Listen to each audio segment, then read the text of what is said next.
fine. You can refer them. If you know their number, just write them down. Okay? Anybody. I just need to get to the 30s so I can give you the free peeler. I want to help you out. Okay? So that's how it goes. So just get them to write down anybody. Now, once they write down anyone, now it's your turn to qualify the recommendations. Now this is on. Do you guys have the? No. Do you have the recommendation sheet I gave you in training? Yeah. Okay, it has step 1 and it has step 2. I never teach you step 2. I'm going to teach you step 2 right now. Okay, so step 2, you don't have to take it out. I know it off the top of my head. Okay, so once they give you all the recommendations, okay, now understand the top representatives in the company, they don't even really do a lot of phone time. Okay, what they do is they get their customers to set up all their appointments for them. Okay, it's called the CGA program. If you're ever going back to live and you're looking up stuff, you look under CGA. Okay, it's customer generated appointments. Okay, and so what you do is, but right now what you want to do is you want to qualify these recommendations. Okay, so they wrote down these people. Now the first thing they always do is they always write down like just the first name. And they write down like Tammy, John, Satari, okay, Natasha, okay, they write down a bunch of names. So here's what you do. So after they give you all the recommendations, you say this line, it's in your approach, you can look at it later. I go, now Elizabeth, thank you for all these recommendations, thank you so much, I'm going to write up your free peeler here. Now just so I can sound professional and courteous on the phone with these people, would you mind if I just ask you a couple of quick questions about them? What are you going to say?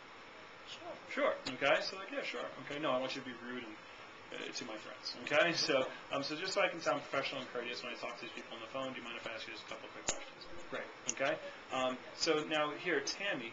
Now just in case I get her husband's name on the phone, or her husband on the phone, what's her husband's name? Oh, it's John. Okay. Cool. And what about John here? What's his wife's name? Oh, it's Mary. And what about Satari? Okay. Oh no, that's Satari. Okay. Now. Like for example, somebody if they say Gardith, okay, now I could probably get that one right, okay, but Satari, oh yeah, so people now when somebody calls you and they butcher your name, you immediately go, I don't know this person, okay, hi, is Gardith there, okay, and you're like, no, okay, so and when people I used to love when they give me people with hard names because when you call them, if you say their name right, it's immediate rapport. They immediately think that I know this person, okay? So somebody calls Satari and they go, oh, is Satari there? They're like, yeah. Oh, who is this? Because they got their name right, okay? So when you call people, by the way, you're not calling people and saying, is Mr. So-and-so there or Mr. So-and-so there? Don't do that, okay? So hi, is Keith there, okay? Is Paul there? Now if you want to switch afterwards, okay? Hi, is Paula there? Yes, this is Paula. Who's this? Oh, well, hi, Mrs. Washington. My name's Matt. Okay, so then you can switch to the formal thing if you feel uncomfortable. So they write Satari, right? So I go, because some people have bad handwriting, so you need to make sure you can say their name properly, all right? So it says Satari, so I'll write Set, S-E-T, Tar, T-A-R-E, double E, with a line over it. And I'll write it phonetically, that's why I skipped the space. Okay, so I can write that in there, so when I call these people later, I know how to say her name, okay? So I go, okay, so Satari, what's her husband's name? Oh, she's single. Single. Okay? Natasha, oh, she's single too. All right? And Elizabeth, oh, her husband's name is Steve. Okay? And they just go down the list, okay, and you write down it. So now, what are we looking for? MACs. So now we know all the M's. Okay? Now, the next question doesn't make any sense, but people think it makes sense. Okay? I go, now also, I always like to be careful with like the kids and the knives. So, do any of these people have kids? It doesn't make any sense, okay? Like, the kids are going to be, like, jumping on the table. I'm going to be careful. Kids, okay? So, but you say that, and they're like, yeah, you want to be careful with the kids, all right? So, do any of these people have kids? Oh, Tammy's got kids. Okay, these people got kids. Their kids are older. All right, these got kids. These got kids. No kids. Okay, good. So now I've already got the M and the C, and I can pretty much figure out the A based upon who I'm seeing, okay? If they have kids and they're married, then it's fine. That's pretty much. So now I know my MAC customers, okay? And you just write K, okay? Kids, no kids, kids, no kids, okay? So now you know that stuff. All right. So you guys are not writing these things down. These questions. You said it on the paper. I know it's not on the paper.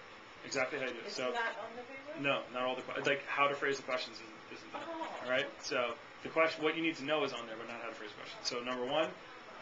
Single, like how many of these people are married, like with other, just in case, if the phrase is just in case I get their husband or wife on the phone, what's their husband or wife's name?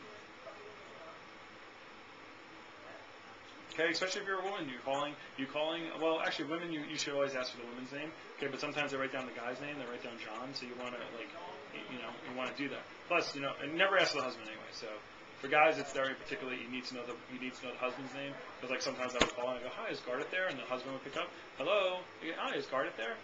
And it's this strange guy's voice asking for his wife. He's like, who is this? Okay, and now if you know their name, you go, oh yeah, is this John? They're like, oh yeah, hi. Well, my name's Matt. I was over to see, Elizabeth. She told me to give Gareth a call. I'm calling, about a scholarship program that I'm in. Oh, okay. And if you know the husband's name, then they're like, okay, no problem. All right. So that's it. Kind of, but it's like, oh, just get her on the phone. Okay. They're like, who are you? All right. So anyway. Very important you get the other person's name. So you ask the person's name, then you ask who has kids, just so I can be safe around the kids. And then anybody has weird names or the customer has bad handwriting, you write phonetically how to do their handwriting. Okay. Then after that, what is after that? Okay, so after that, now you want to make sure you're not doing demos all over New York City. Okay, so I say, okay, now Ms. Jones, now also with these people, I just want to make sure I can localize my demos. Can you just really quickly tell me, what part of Brooklyn do these people live in? Okay, and then you just kind of like if they're like, oh, these people live in Bensonhurst, I'll just write Ben. Okay, and I just do it quickly. So Ben, Crown Heights, Bay Ridge, okay, Bay Ridge, Bensonhurst, okay, Crown Heights, whatever, okay? And I just really quickly you write that stuff in, okay? All this stuff you're writing in, okay? So you can write quickly, you use shorthand, okay? So spouse's name, kids, area they live in, and then the last thing you have to ask them is, and how do you know these people? So like, how do you know Tammy? Well, she's my sister, okay? And John, he's a coworker. Okay, all these people, and then sometimes they just go, all these people are coworkers, whatever. Okay, you need to know the relationship, because sometimes they write people down. And remember, they're writing down everyone, so you don't want to call someone and go. So because they're like sometimes they don't really talk to their coworkers, but they write them down anyway. You're like, yeah, so Gardiv, Gardiv. She works with you at the hospital. Oh, yeah, Gardiv. Okay, so like sometimes you need to do that, or you don't want to call someone and go, yeah, I was over to see your friend the other day, and they're like, John, that's my brother. Okay, it's like, oh, my friend, okay? Nope, I'm good. So the point is that, so you want to have that relationship really quickly, okay?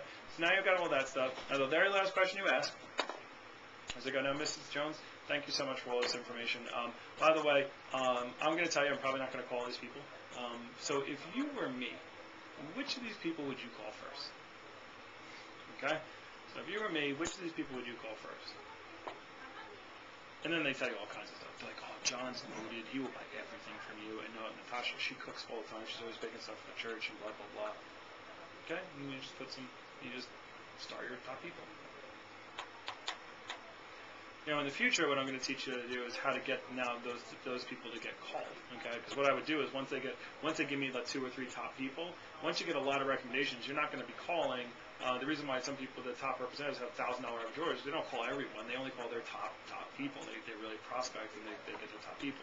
So when I get those top people, I don't want to call them. I want the friends to call them. So I'll say, well, Elizabeth, hey, thank you so much for that information. By the way, the hardest part of my job is really calling people, because people don't know who I am. They kind of like, who are you a little bit when I first call them. And so these 2 people, the ones that you really think are probably really be into the product line, would you mind just giving them a quick call right now and just leaving them a message on their machine that I'm going to give them a call? Just give them a heads up so they know who I am. So when I do call them, that they at least know my name. It makes my job a lot easier so they don't think I'm like a telemarketer or something. And they always go, sure. I always go, just leave a quick message. Okay. Assuming that they won't be home. I hope they're home. But give a quick message. Right to the back, I'll help you out. Steve is helping you out. Alright, so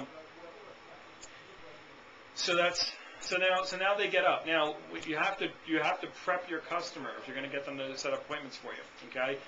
Because don't want them to do is call up, hey John, do you need any knives?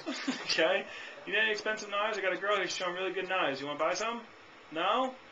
Yeah, John's no good. Okay, and they just ruined your good primo lead, okay? So you got to make sure that when they go, so once they agree to get up and go to the phone, okay, I go, Mrs. Jones, now, by the way, before you go and make those calls, now, if I would have told you that I was going to come over today and show you a $1,000 set of knives, would you have let me come over? And they always go, probably not, okay? And I go, all right, Mrs. Jones, but now that you